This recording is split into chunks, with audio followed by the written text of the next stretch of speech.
이란이 6달 만에 또다시 이스라엘을 향해 탄도미사일 200발을 발사했습니다. 이스라엘이 가자 지구와 레바논을 공격한 데 대한 보복이라고 밝혔습니다. 이란은 만약 이스라엘이 추가 도발에 나서지 않을 경우 보복 조치를 끝내겠다고 말했습니다. 먼저 곽상은 특파원입니다. 예루살렘 상공에 미사일이 수도 없이 번쩍입니다. 공습 사이렌이 요란한 가운데 사람들이 서둘러 도로 위 차를 버리고 피할 곳을 찾습니다. 현지 시간 1일 밤 이란이 이스라엘 군사기지와 정보기관 모사드 본부 등을 향해 탄도미사일 200발을 발사했습니다. 지난 4월 1차 보복 공격 때의 2배 수준으로 극초음속 미사일도 동원된 것으로 전해졌습니다. 이란 혁명수비대는 하마스 정치 지도자 하니에, 헤즈볼라 수장 나스랄라 등의 죽음과 가자지구, 레바논 공격에 대한 보복이라고 밝혔습니다. عملیات امشب با چند برابر بزرگی تکرار خواهد شد و تمام زیرساخت‌های اونها مورد اصابت قرار خواهد گرفت. 이란 정부는 이번 공습이 자위권에 해당한다며 이스라엘이 추가 도발하지 않을 경우 조치는 종료된다고 밝혔습니다. 이스라엘은 이란이 쏜 미사일 대부분을 요격했다고 밝혔습니다. 다만 중부와 남부에서 미사일 파편에 2명이 다치고 서한 지구에서 1명이 숨졌다고 밝혔습니다. אנחנו נמצאים במוכנות גבוהה בהגנה ובהתקפה. אנחנו נגן על אזרחי מדינת ישראל. יהיו לירי הזה השלכות. 이란의 미사일 공격 직전 텔아비브 전철역 인근에선 괴한 2명의 총격 테러가 발생해 7명이 숨지고 10여 명이 다쳤습니다. 총격범 2명은 사살됐는데 헤즈볼라는 텔레그램 계정에 순교 작전이라며 현장 영상을 올렸습니다. 이스라엘은 이란을 향해 보복을 예고하고 레바논 지상전에도 한계사단 병력을 추가 투입했다며 공세를 이어가고 있습니다. 파리에서 SBS 곽상은입니다.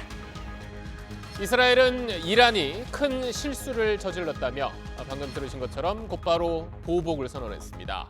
이란의 핵시설을 공격 대상으로 삼을 수 있다는 전망까지 나오고 있습니다. 계속해서 김경희 기자. 이란 국영TV에선 이스라엘을 겨냥한 미사일 발사 장면이 반복적으로 방영되고 테헤란 거리는 축제 분위기입니다.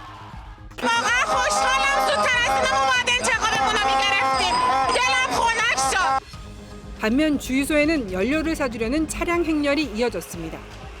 이스라엘의 추가 보복 시 경제난이 악화될 거란 두려움에서입니다. 이란이 최대 규모 공격 이후 추가 보복이 없으면 보복 조치는 끝이라는 휴전 희망 성명을 발표한 배경입니다. 이란 내부에선 이번 보복을 놓고 강경파와 온건파가 치열하게 논쟁한 걸로 알려졌습니다.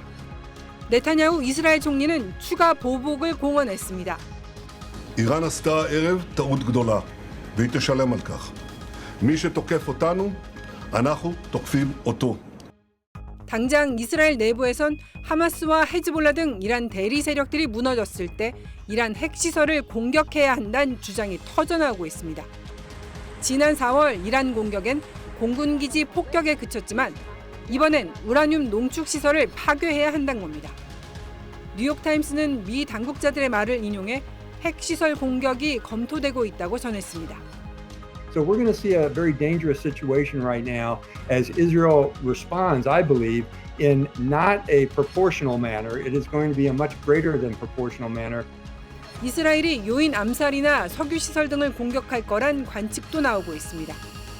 이스라엘은 다음 단계 대이란 공격이 갖는 전략적 중대성을 고려해 구체적인 계획을 미국 정부와 협의하고 있는 걸로 전해졌습니다. SBS 김경희입니다. 붉은 불빛을 뿜으며 이스라엘 상공에 쏟아지는 미사일. 그런데 하나둘씩 그 불빛이 사라집니다. 이란이 이스라엘을 향해 쏜 180발의 탄도미사일이 이스라엘의 방공체계에 막혀 격추되는 장면입니다. 일부 미사일이 건물에 떨어지거나 달리던 차량 앞에서 폭발하는 모습이 포착되기도 했지만 부상자가 2명이 그치는 등 이스라엘의 큰 피해는 없는 것으로 파악됐습니다.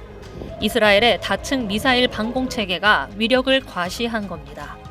이번 공격을 두고 이란은 목표물의 90%를 성공적으로 타격했다고 주장했지만 미국과 이스라엘은 이 주장을 전면 반박했습니다. We do not know of any damage to aircraft or strategic military assets in Israel. In short, based on what we know at this point, this attack appears to have been defeated and ineffective. 이스라엘군 역시 중부와 남부에 일부 타격이 있었지만 경미한 수준이라고 발표했습니다. 이스라엘은 70km 이내에서 발사된 로켓과 미사일, 박격포 등을 요격하는 단거리 방공망 아이언돔, 또 중거리 미사일 요격 체계인 다비즈 슬링, 대기권 밖에서 탄도미사일을 요격할 수 있는 최상층 방어 체계인 에로우3 등 촘촘한 다층 미사일 방어 체계를 구축하고 있습니다. 이런 방어망과 함께 이스라엘이 강력한 정보력을 활용해 이란의 공격을 미리 알고 대비했을 가능성이 높다는 분석도 나옵니다. CNN은 이스라엘의 휴전 협상 전망이 어두워지자 미국도 이란의 보복에 미리 대비하고 있었다고 보도했습니다. 이스라엘 역시 이란의 공격이 임박했다는 관측에 우리의 방공망이 완벽하게 대비하고 있다고 자신감을 드러내기도 했습니다. SBS 정경인입니다. 헤즈볼라를 34년 동안 이끌었던 하산 나스랄라를 이스라엘이 제거하자 외신들은 일제히 이스라엘 정보전의 승리라고 보도했습니다. 이스라엘은 레바논 베이루트 지하 18m에 있는 헤즈볼라 지휘본부에서 회의 중이던 나스랄라를 제거하기 위해 벙커버스터 등 폭탄 100여 개를 퍼부었습니다. 나스랄라는 지난 2006년 이후 18년 동안 이스라엘의 암살 시도에 대비해 공개석상에 모습을 드러내지 않았습니다.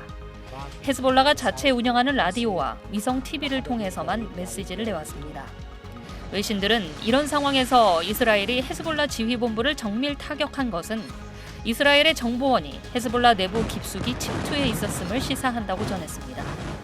이스라엘은 이 같은 정보력으로 헤즈볼라 지휘부를 겨냥한 표적 공습으로 핵심 지휘관 9명 중 8명을 제거했습니다. 이스라엘 정보력이 이 정도로 막강합니까?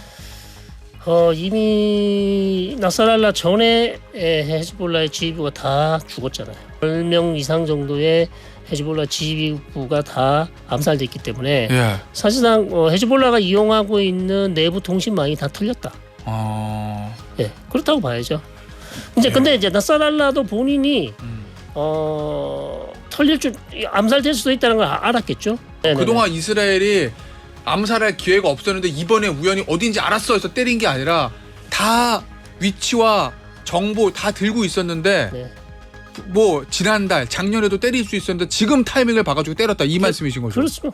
그럼 결정만 안 한 거지. 예. 얼마든지 몇 번의 기회는 있었을 것이다.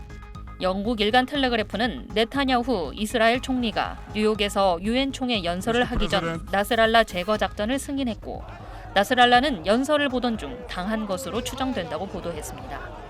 성일광 교수도 공습에 나선 이스라엘의 조종사 역시 작전 30초 전에야 목표물이 나스랄라라는 사실을 알았을 것이라면서 이스라엘이 마지막까지 보안을 유지하다 헤즈볼라 지휘본부를 정밀 타격한 것으로 보인다고 분석했습니다. SBS 정경입니다.